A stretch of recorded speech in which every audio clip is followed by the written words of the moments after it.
So in this segment, we're going to be talking about Dishi Rishi no longer the flavour of the month, and the irony of Sunak is the things that made him popular and famous are the things he hates the most. You know, the furlough scheme, the eat out to help out schemes. You know, the ones where the government actually spends money.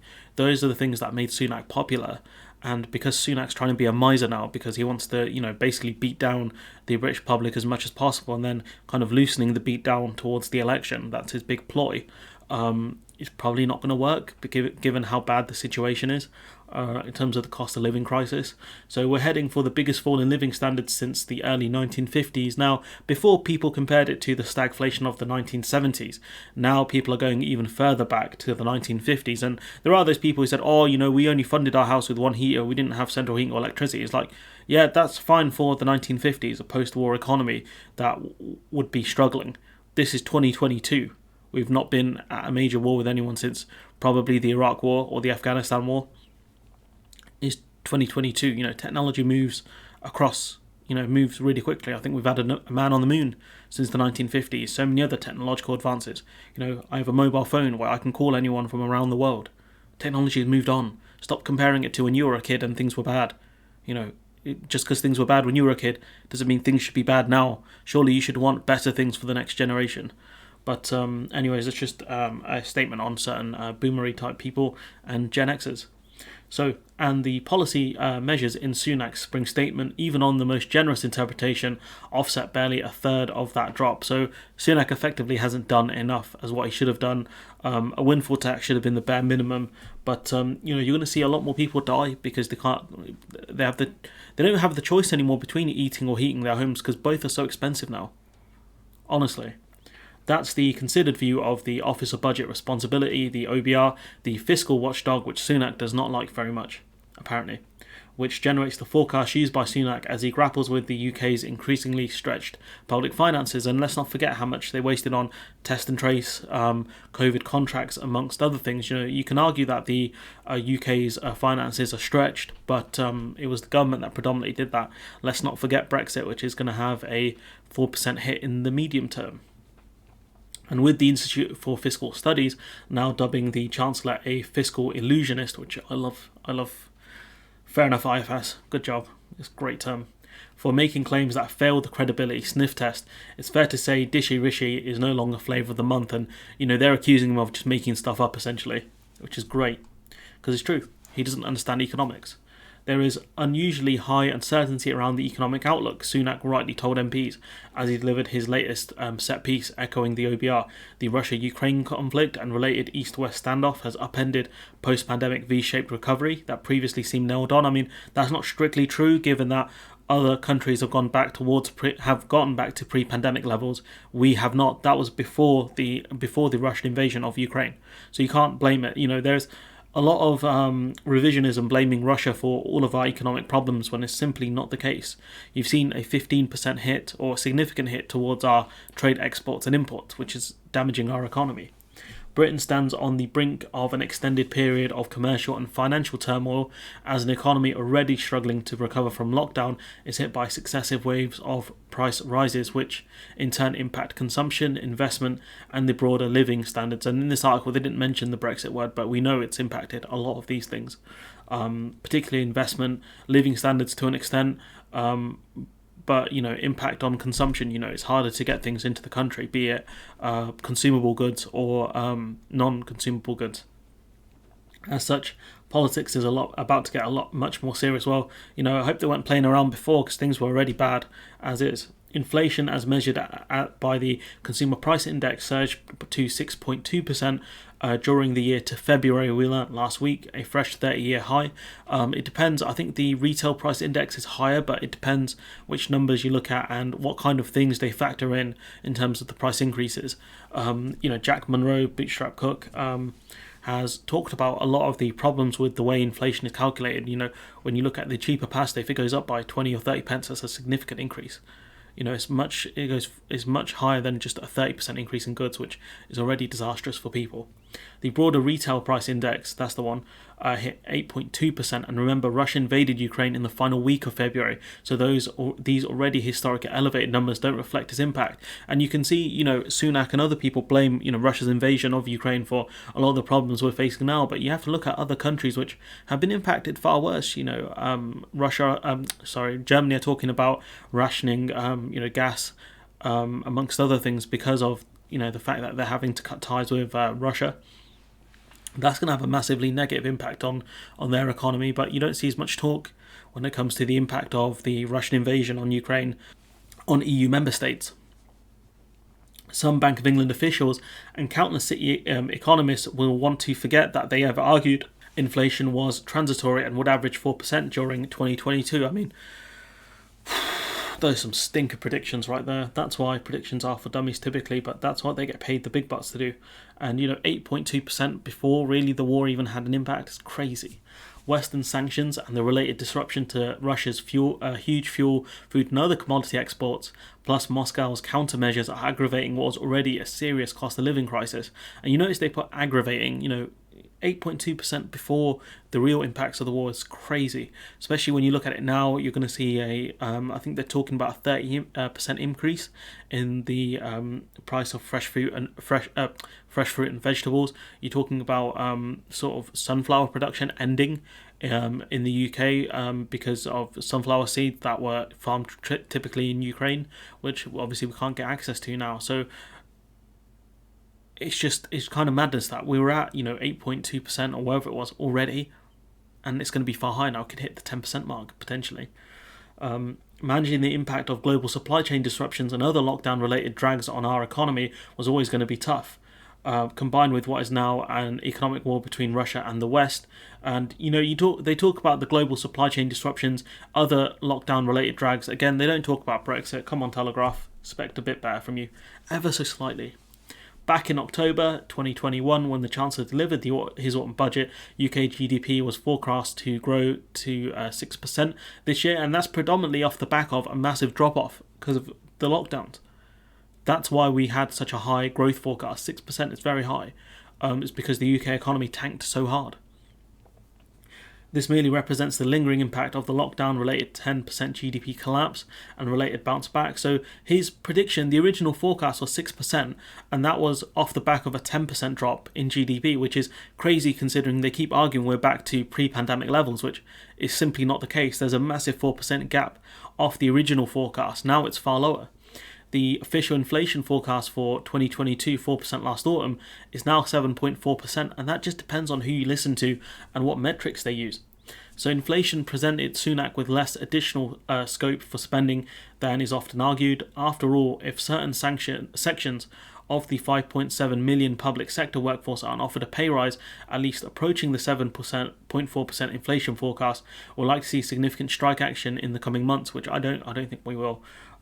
Certain public sector workers aren't allowed to really strike, and unionisation has kind of died off as well. Many dismiss the idea of 1970s style wage price spiral, given that only a quarter of UK workers are now trade union members compared to half back then, and that's why unions are important, because it gives you an opportunity to fight for better wages and better working conditions, really. And the Telegraph kind of hailing the fact that less people are unionised is sad, to be honest. And then they go on to say, probably the dumbest statement of the article goes, but our public sector unions representing teachers, doctors, nurses and other vital workers remain strong with broad membership, and they're increasingly militant. God forbid people fight for proper, wages and things like that when inflation's at around the 8% figure and they're getting a 1 to 3% pay rise at best. I think they offered the nurses a 1% pay rise. That was last year. What are they going to offer them now? Inflation, we know, is at around the 8% figure. So what, if they do strike, I don't blame them, because at the end of the day, they deserve to get paid properly. These are key parts of the economy, key parts of the country. Teachers, educating the next generation, doctors who make sure we're physically able and mentally able to live our lives, nurses the same, and other vital workers. I don't think police are allowed to strike typically. I think the fire services may be the same. It depends on their contracts and how the government have set it up. Plus, while the spread of the gig economy means many non-public sector workers have less bargaining power these days, which is sad, isn't it? It's sad that gig economy workers have less power because they can get exploited more by bosses and managers. Skill shortage in key sectors, which we've talked about previously, how the government hasn't actually matched EU structural funds, which went towards training for specific trades. I mean, private sector wage inflation could also be high because these sort of companies can charge more money now because there's less competition in the market. Having said that, even though Sunak was boxed in by heavy COVID era borrowing, which again, these are things, 32 billion on test and trace, which I think Germany spent around €1 billion or £1 billion and had a much more effective system. It's crazy, right? You let a person who's had systemic failures within multiple different companies, Dido Harding, you put her in charge in a very complex and new system, and she fails. Shock. I can't believe that's happened. And so you got that. Sunak boxed in, downgraded growth. He made a serious political error. Despite the biggest drop in living standards in 70 years, officials in 70 years, the spring statement did very little for low-income households. And let's not forget, there were people in the Red Wall, working class people who took a gamble on the Tories, and the Tories haven't helped them at all. And I hope they remember that in the next election. I hope that when they needed help, the Tories turned their back on them and said there's nothing they could do. And I hope this is where Labour and the Lib Dems step in and actually educate people on what stuff the government can do beyond things like a windfall tax. What I want to see these parties say is the direct help they could give to people right now if they were in government. That's the key messaging. Say Sunak's lying, he's telling you he can't do anything, he's the chancellor of the economy, he holds the strings, he holds the purse strings, there's so much stuff he can do. That's what the Labour and the Lib Dems, the Greens, the SNP have to do here. For the next month, benefits are set to be uprated by 3.1%, reflecting the regular practice of using the previous September's inflation rate as an index, but these aren't regular times. To pay some of the UK's most vulnerable families just 3.1% when inflation is 7.4% is a risk to political explosion. Thanks for nothing declared the front page of The Mirror, which is a centre-left paper. The morning after statement, is that it? Boom, the Northern Echo, based in Darlington and widely read across the northeast. That might be a bit of a generalisation. Even the front of the Tory-leaning Express asked the Chancellor, the forgotten millions, what about us? And the simple fact is, there are a lot more opportunities. Sunak suddened himself in California, which is nice for him, but at the end of the day, people need help in this country and he's abandoned them. The great achievement of the 2019 election was the support of the Conservatives won among Red Wall seats, previous Labour strongholds in the North and the Midlands. Such constituents must be held for the Tories to remain in office, which it isn't necessarily true. David Cameron didn't need them when he won a majority back in 2015. It's just you need them for the stonking majority the Tories have now, the 8+ majority. And, I saw Phil's video today, depending on when this video went out, about certain Tory MPs, the older ones, being scared about the impacts because they remember when John Major failed massively in the 90s, and despite a slight economic increase towards the general election, people remembered what happened. Along with a new way below inflation benefit upgrade, the Chancellor did nothing to help low-income households facing a 54% rise in household utility bills next month as the new off-gen price cap kicks in. And you've got to ask yourself, you've got people's bills going up by potentially £100, £200, £300, right? You've got massively increasing food and other costs, petrol amongst other things, right? And you're talking an average maybe £400 per month people spending on bills and other living costs. Not on jollies and, days out and other things, £400 a month, potentially. And, ask yourself, people in the audience, could you afford, a £400 increase a month to your bills, to your living costs? €400, dollars, whatever currency, whatever country you're in, taka if you're in Bangladesh, could you afford to pay 400 more? Or the equivalent of 400 more in whatever your country is? I don't think you could. It's just madness. Plus, bills will spike again this autumn, given the impact of the Russia-Ukraine conflict on wholesale energy prices, which is kind of crazy, when you think about it, that we haven't even seen the worst of it in terms of the economic crisis. Of course, Ukraine are seeing the worst of it. Their country's being destroyed by Russians, but we're talking about the kind of global ramifications of, this war, essentially. It's nothing to take away from the Ukrainians, and hopefully that the UK does more to help them. Sunak's biggest in decades 5p a duty cut on a litre of petrol and diesel has in many cases not been passed on by retailers or has been blown away by ongoing oil price changes. And the simple fact is that 5p thing was a joke. Because petrol companies just, petrol stations just raised their prices by 5 or 10 pence the day before. And, these things are ridiculous anyways, because there was a point where Gordon Brown cut VAT back in 2009, I'm going to say, because I remember when I was a kid. And then what happened was companies never passed it on to retailers. They just kept the extra money. So, cutting taxes in this way, it doesn't work. Even if, Labour kept saying, they need to cut VAT on energy, the 5% VAT fee, there was no guarantee that energy companies were going to pass that on to consumers. No one is saying that this is easy, but the Chancellor's failure to do more to appeal to the red wall could come back to bite the Tories. Which, again, he's not really going to be too bothered about that, because even if he is the leader of the Tory party, going into the next election, the simple fact is that I think the Tories know they're not going to keep the majority they have. They'll be lucky to keep a 30-plus majority, let's be honest here. His allies say he's imposing pain now, insisting on maintaining his 1.25 percentage point rise in national insurance, which is not 1.25% increase, is 10%. So it's more than 10% actually. So he can build up a war chest, allowing him to cut basic rate of income tax by 23-24 just before an election. The simple fact is, right, not everyone will benefit from an income tax cut, because you only pay income tax when you make around over 12k. You do pay national insurance under that though, which in itself is a tax. So unless he's going to cut the income tax rate, it won't make sense. The national insurance tax rate, that won't make sense. And you can see how economically illiterate these people are, that, you can borrow the money. Interest rates are going up slightly, but you should just borrow the money. Honestly, I know people are, oh yeah, Labour guys saying borrow the money, you don't understand economics. The only way out of this is for consumers to spend more money. To be able to, have a few more luxuries, because that's how you boost the economy. That's how you boost the service sector, the manufacturing industries, when people can buy things that aren't necessarily necessities for them. And if people can't do that, if you've got more and more people struggling between eating and heating, and even more beyond that, who can't even choose because there's no option for them because prices go up by that much, what do you do then? That's a failing state. That's a failing state, and also a failed economy, because the economy will continue to struggle along. I was going to talk about this in a separate article, but people who think the Conservatives are good with the economy, right? Over the last 10 years, their best increase is at 2.9% GDP. If you look at it here, we had a double dip recession just after the Great Recession back in 11-12. Do you guys remember that under David Cameron? I think it did happen, or there were large fears of a double dip happening. Their biggest growth rate, 2.9%, and a lot of that growth money will go to the top. People have benefited massively from the Tory rule. If you look at Labour, look at 97, there's a big economic upturn from the economic crash that happened. But if you look at them, 3.7, 3.3, 3.5, 2.7, 2.2, 3.3, 2.3, 2.3 being the lowest in terms of economic growth. And then you've got the Great Recession, which happened back around 2007, 2008. If you look at that, right, 2.2 was the lowest Labour had, right? If you look at the Tories, look at that, 2.2, 2.9 is the highest they had. So they didn't even crack 3% under their tenure over the last around 10 years. And they've had, middling growth, 1.3%. Did we even go that low under Labour? Not really, no. So for those people who want to argue that the Tories know what's best for the economy, simply not true.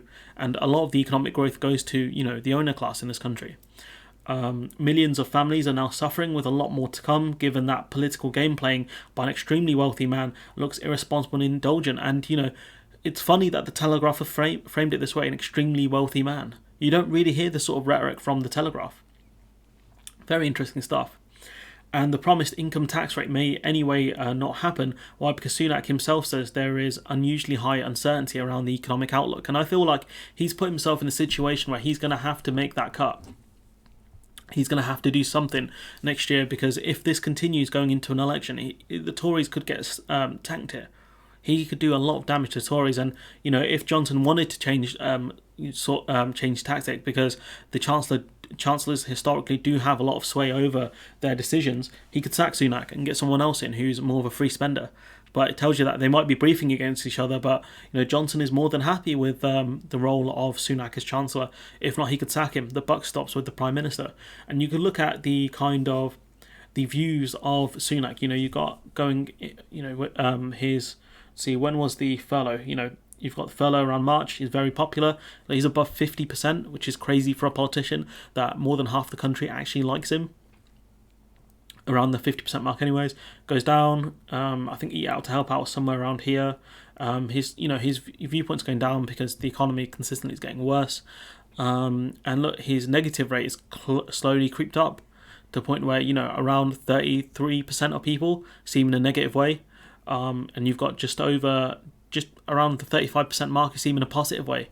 And that kind of fits in with more Labour versus Conservative polling. For the most part, he's not very popular now, and his unpopularity will keep going up. This is March 2022. The more people feel the economic pinch of his actions, the worse it's going to become. So Sunak is no longer flavour of the month. If anything, he might become villain of the year. Anyways, look, I'm going to leave it there. Let me know what you think in the comments below. Like, comment, share, subscribe. I think this has been a slightly longer video. Yes, let me know what you think. Sunak no longer the flavour of the month and facing a lot of negative press, negative headlines, and I think he's gonna struggle. I don't think he's gonna be the next Tory leader. But let me know what you think in the comments below. Like, comment, share, subscribe, and support the channel on Patreon if you can. Hopefully I'll see you in the next one.